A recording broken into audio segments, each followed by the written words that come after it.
Welcome, everybody. My name is Carly Graham Garcia. I'm the Executive Director of the Feliciano School for Entrepreneurship and Innovation at Montclair State University. Welcome to this week's installment of Weekly Women Entrepreneurship. We are joined today by Denise Woodard, the founder of Partake Foods based in Jersey City. Denise, welcome. Thank you so much for having me. Denise, first, tell us, what is Partake Foods?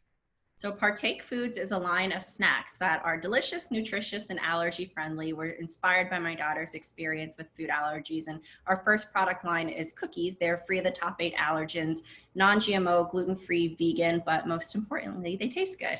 Oh my gosh. So in the reading that I had done about you building this incredible business, your daughter's food allergies really inspired you to find a solution to this problem. And so tell us a little bit about what is the problem that you're trying to solve for? Food allergies are rampant now. So many more children have them.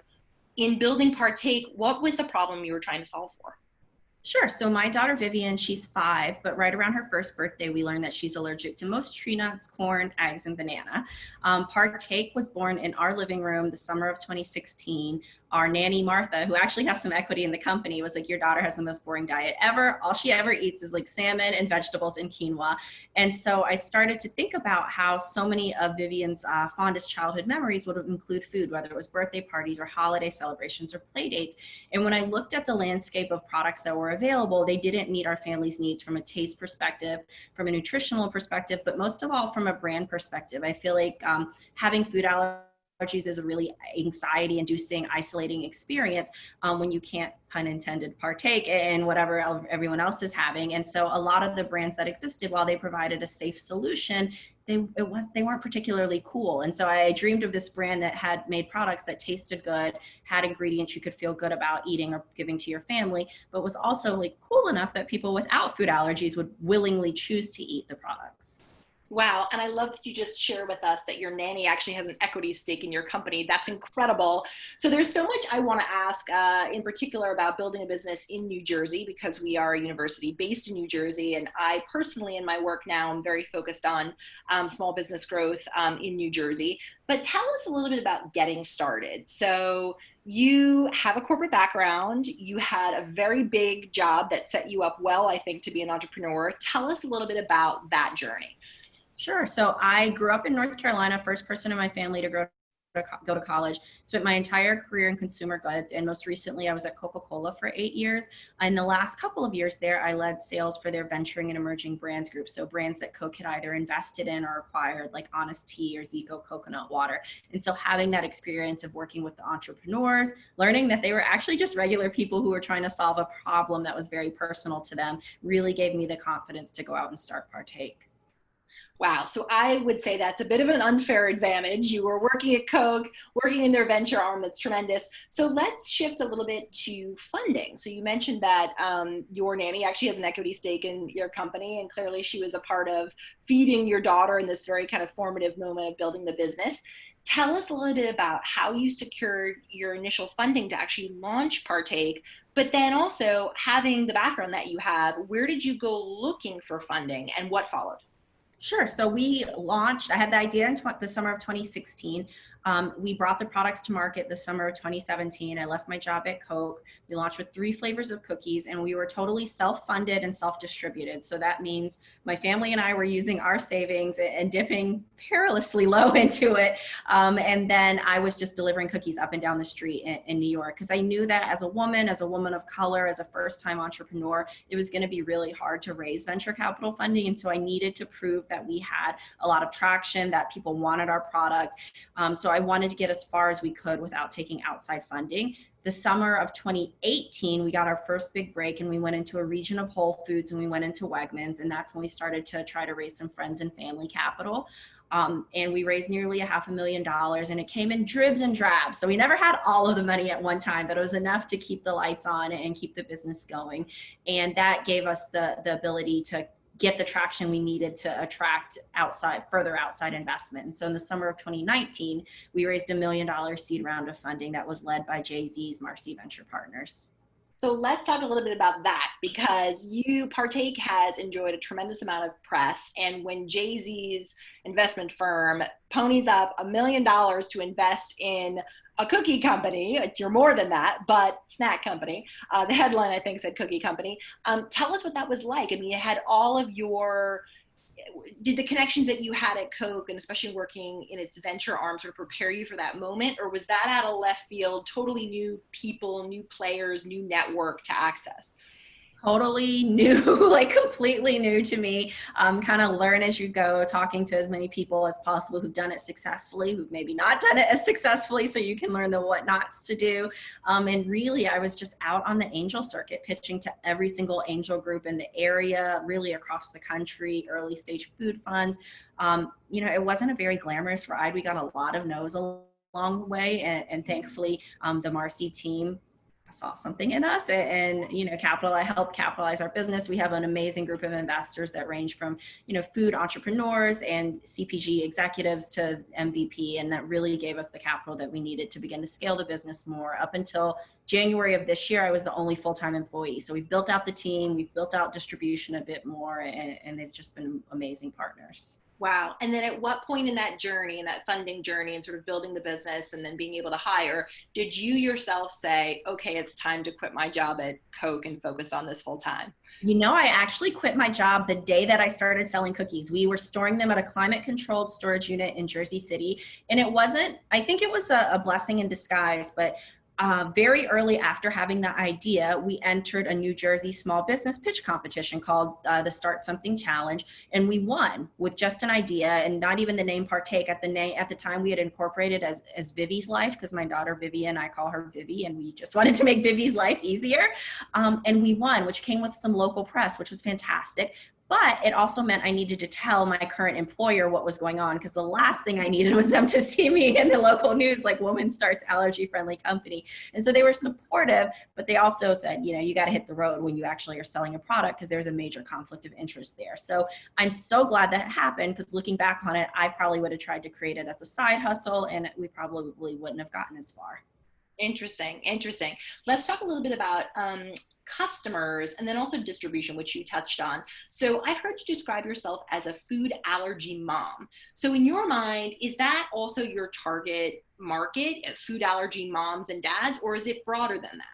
Well, when we started, that was my target market. And I went out and I've done hundreds of demos at this point. And what I very quickly learned, and I should have known this being a food allergy mom, food allergy moms are very discerning consumers. They need to see a product in thousands of stores. They need to have heard about it in their local food allergy mom group. They need to have heard about it from their allergist before they try something new.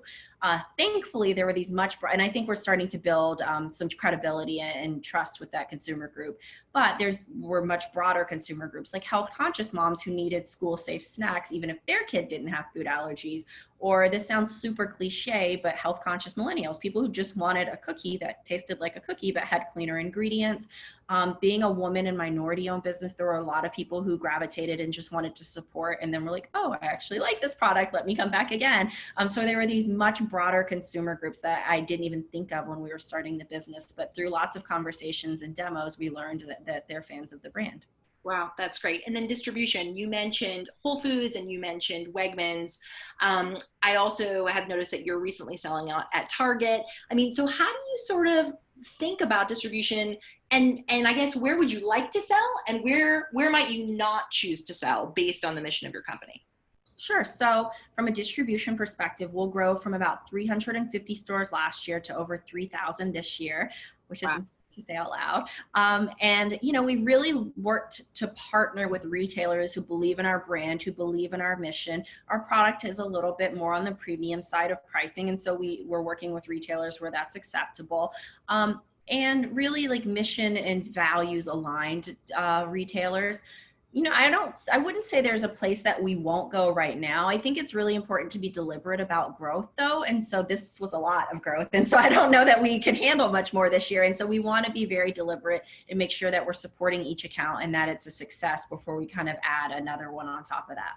Yeah, that's great. That sounds really smart too.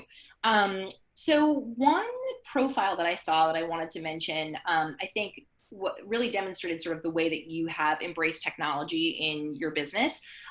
Google actually highlighted Partake Foods in its 2019 Economic Impact Report for the state of New Jersey as a small business, small and growing business that had really embraced digital tools. Tell us a little bit about how you use digital, whether it be social media or whether it be on the back end, on sort of the enterprise side of the work that you do.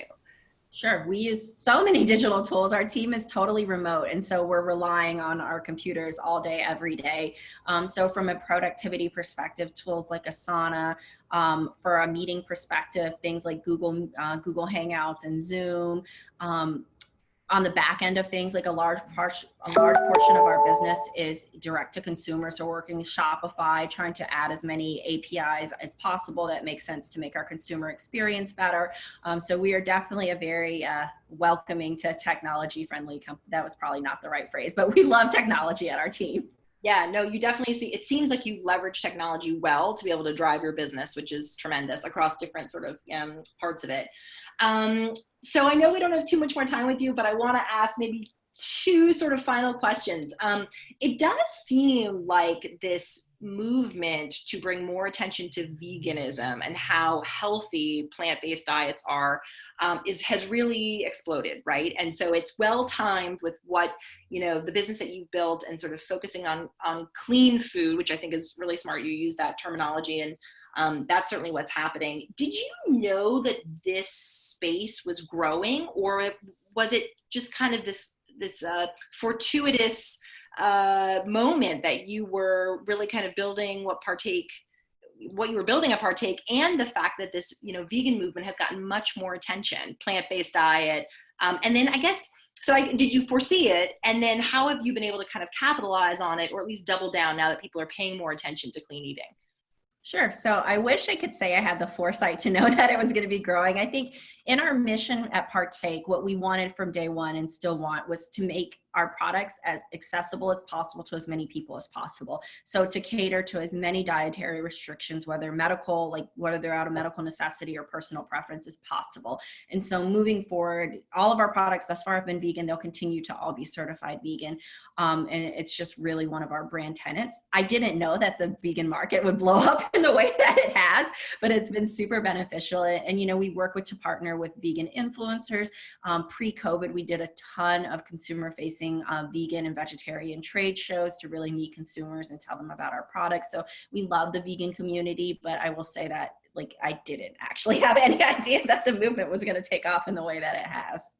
It was smart. To give our listeners a sense of the scale, the plant-based meat market alone is set to reach a value of almost 28 billion in the next 5 years. And so we have, students and entrepreneurs listening in from all over the world. And I think if there's a space you want to get in, it seems to be this space is rapidly growing. Two final questions. So one is around giving back. We've been talking with a lot of entrepreneurs who sort of describe their businesses to be social enterprises as well. I noticed that you have a partnership with the NGO Blessings in a Backpack. Talk a little bit about your work there and your decision to donate product or revenue to particular types of NGOs. How do you decide on that, and how do you sort of prioritize the give backs that you do in your work? Sure. So in terms of kind of the most prevalent or the NGOs that we work most closely with, they are typically around supporting organizations that are working to eradicate child hunger. So food insecurity for children is something that's just near and dear to my heart as a mom, particularly. So we worked with Blessings in the Backpack in the past and continue to work with them. We've done different give back events with them where we're donating product and making monetary donations. This year we started to work really closely with the Food Equality Initiative. The woman who started that, Emily Brown, her family was experiencing food insecurity, and she has 2 children with food allergies. And in visiting her local food pantry, there were only 2 things that they could safely eat, like a potato and tomato sauce. And so I started to think more about, food insecurity. If affects 13 million children. But then when you think about children who have food allergies on top of that, and often allergy-friendly foods are significantly more expensive than their normal counterparts. And so we've worked really closely with them in June, which has been our biggest e-com month to date. We donated 10% of sales to that organization, and we're able to feed over 3,000 families. When I look at the vision, the mission of Partake, it's all about getting food into the hands, like getting healthy food into the hands of as many people who need it as possible. So any organizations around that are who we're supporting right now. But I hope that as we grow, we'll be able to support additional organizations. That's great. And you just mentioned in there that June was your biggest e-commerce month. Is that because of COVID, or is that sort of just this explosion of, what people liking your product and your brand growing in a moment where a lot of people are now kind of, buying more on the web? I mean, how do you account for that? So after George Floyd was killed, actually, there was a huge amplification of Black-owned brands.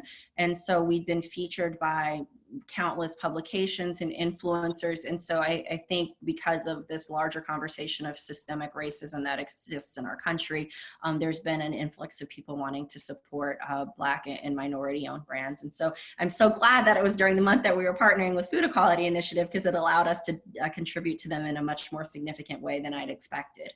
Yeah. Wow. And that press and your work, I feel like has, it's been amplified everywhere. I mean, I looked at articles from Forbes, Cosmopolitan, the Food Network, Oprah Winfrey, the O Magazine. I mean, and then as to your point, as you just mentioned, after, with what everything that's been going on in this country right now after the murder of George Floyd, it seemed as though Partake was front and center, making people aware of what you guys are doing. And so it's great that it was in the month of June so that you could increase your give back. That's excellent.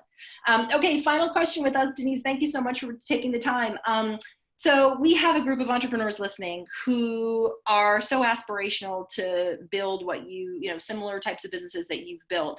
Along this journey, do you have any nuggets of advice? Do you have any sort of do's and don'ts for early stage entrepreneurs who might have an idea for a problem that they see that they want to push forward to make a business?